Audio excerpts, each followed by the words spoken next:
Jay-Z went to Cuba with his wife, Beyonce, and they were beaten up by members of the Jewish-owned and controlled press. And I like his open letter song. He said, I done turned Havana to Atlanta. Boy from the hood, but got White House clearance. Politicians never did manure for me, except lied to me and distort history.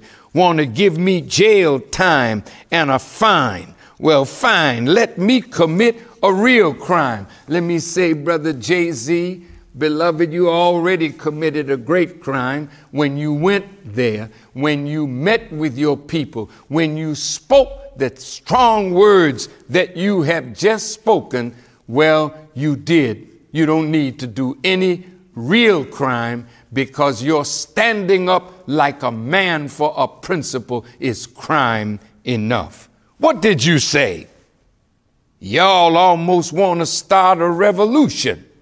I'm in Cuba. I love Cubans. This communist talk is so confusing when it's from China, the very mic that I'm using. The world's under new management. Hey, so true. Well, there's a picture that will come up on the screen. It's de Gaulle talking. And look at what he's saying. And you'll see the picture of Elijah Muhammad there. He says, my countrymen and fellow crooks, this fellow, he's giving us the bad name, the devil.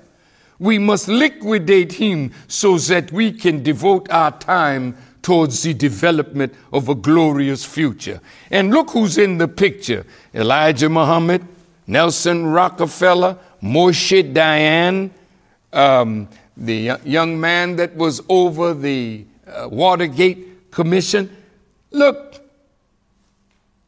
they had the nerve to put this in a magazine telling you that it is one man and his truth that is ending their world.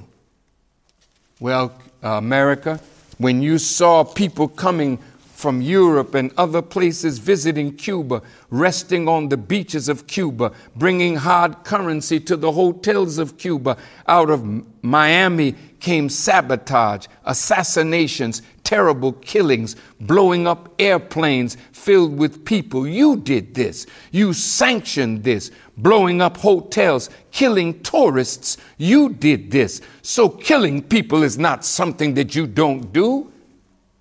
They, out of their love for Cuba, came to America. Cubans who love Cuba and lodged themselves in Florida to see what was being done against their Cuba by Cuban Americans, or as Gloria Estefan says, Jubans. What were the Jubans doing?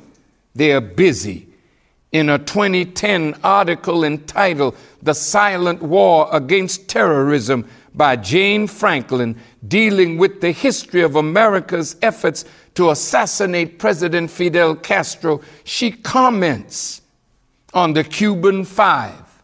She comments that there were over 600 attempts on the life of Fidel Castro. She comments on G2, the intelligence arm of the Cuban revolutionary people, who thwarted all of these attempts to assassinate Fidel Castro.